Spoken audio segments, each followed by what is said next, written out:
The Galactic Council had seen many species rise and fall across the millennia. The proud Zephyrians with their crystalline cities that sang in harmonious frequencies. The ancient Vorthak, whose mathematics could bend space-time itself.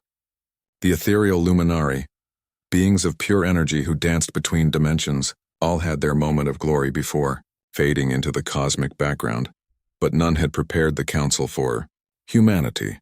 Ambassador Kethvar of the Andromedan Collective studied the holographic display with mounting disbelief. The data streams flickered with impossible numbers, each one a testament to what should have been extinction-level events for any rational species. Explain this to me again. Kethvar's four eyes narrowed as they focused on the human representative across the chamber. Your homeworld was struck by an asteroid 66 million cycles ago. Captain Sarah Chen nodded calmly. The Chicxulub impactor wiped out the dinosaurs, our planet's dominant species at the time, caused a mass extinction event. And yet, High Counselor Velthar's tentacles writhed in confusion. Your species survived? We weren't around then, Chen smiled. Our ancestors were small mammals. They endured the nuclear winter, adapted, evolved. It took time, but life found a way. The assembled delegates exchanged glances of bewilderment. The Zephyrians had been wiped out by a single solar flare. The Vorthak had perished when their sun aged prematurely. Even the mighty Theclon Empire had collapsed after a plague swept through their homeworlds. Perhaps, interjected Counselor Rixan of the Nebular Consortium, this was an isolated incident. Surely such resilience cannot be consistent. Chen's expression grew more serious. Would you like to review our more recent history?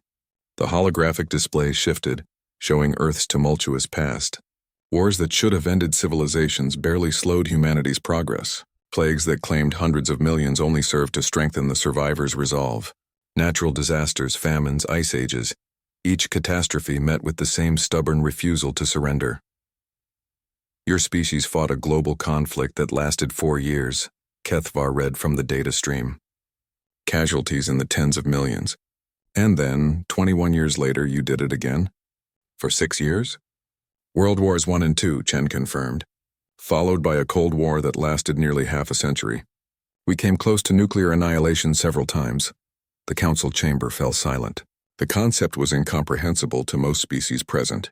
The Luminari had achieved perfect peace millennia ago, only to find their passion for existence slowly fading. The crystalline hegemony had eliminated all conflict through genetic modification, rendering themselves utterly predictable and ultimately stagnant. But why? Whispered Counselor Yathara, her melodic voice carrying notes of genuine confusion. Why continue when the cost is so terrible? Chen stood, her hands clasped behind her back. Because that's what we do. When the universe says no, humans say, watch me.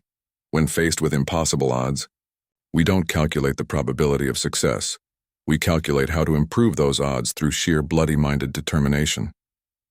The display changed again, showing humanity's expansion into space, cramped generation ships crossing the void for centuries, colonies established on worlds that should have been uninhabitable, terraforming projects that spanned millennia, pursued by generation after generation who would never see the final result.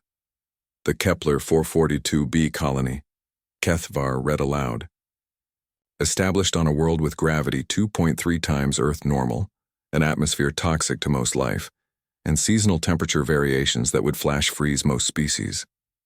Current population, 2.8 million and growing. They call it New Birmingham, Chen said with evident pride.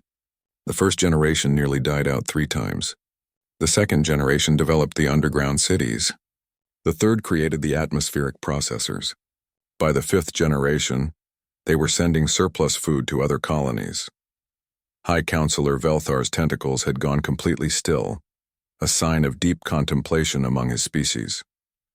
You must understand our confusion, Captain Chen. Most species reach a peak and then maintain. We find equilibrium. We perfect our societies and preserve them. But humans seem to thrive on chaos. Maybe, Chen acknowledged. Or maybe we just never learned when to quit. Every extinction event, every catastrophe, every impossible challenge, they're not obstacles to us. They're just the universe's way of asking, how badly do you want this? She gestured to the massive viewing port that dominated one wall of the council chamber. Beyond it, the stars stretched endlessly. each point of light representing systems where humanity had refused to be reasonable, refused to accept limitations. Take the Proxima Centauri expedition, she continued. 43 years in deep space. The fusion drive failed twice. They lost artificial gravity for 6 years. Half the hydroponics bay was destroyed by micrometeorites. When they finally arrived, they found a world where the temperature never rose above -60°C. And, prompted Counselor Rixan, and they built thermal cities powered by geothermal vents. Population now exceeds 500,000. They're actually exporting rare Earth elements back to the Sol system. The assembled delegates sat in stunned silence. Each represented species that had achieved great heights, had built magnificent civilizations, had contributed wonders to galactic knowledge. But all had also learned caution. All had developed wisdom about when to retreat, when to accept defeat. Humanity, apparently, had skipped that lesson entirely. "There is one thing I must ask," High Counselor Velthar said finally. "With such persistence, such refusal to accept limitations, are humans not concerned about overreaching, about attempting something truly impossible?" Captain Chen's smile was answer enough, but she spoke anyway. "Counselor, with respect, we've been told something was impossible every day for the past 10,000 years. We're still here. The impossible just takes a little longer." As the session adjourned and the delegates filed out, each returned to their quarters with the same troubling thought. The galaxy had seen many species rise to greatness. It had seen many more fall to circumstances beyond their control, but it had never seen a species that simply refused to fall at all. In the observation logs that night, Kethvar made a note that would be studied by xenobiologists for generations. Humanity appears to have evolved past the concept of acceptable losses. This may explain their unprecedented expansion rate. Recommend continued monitoring. Also recommend avoiding any conflicts with human colonies. Not because they are particularly strong, but because they are absolutely, inexplicably, incapable of knowing when they are beaten. The stars continued to shine, vast and uncaring as ever.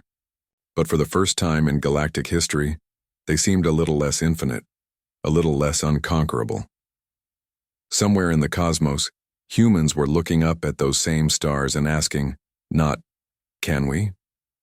but "How soon?" And the universe for once had no answer.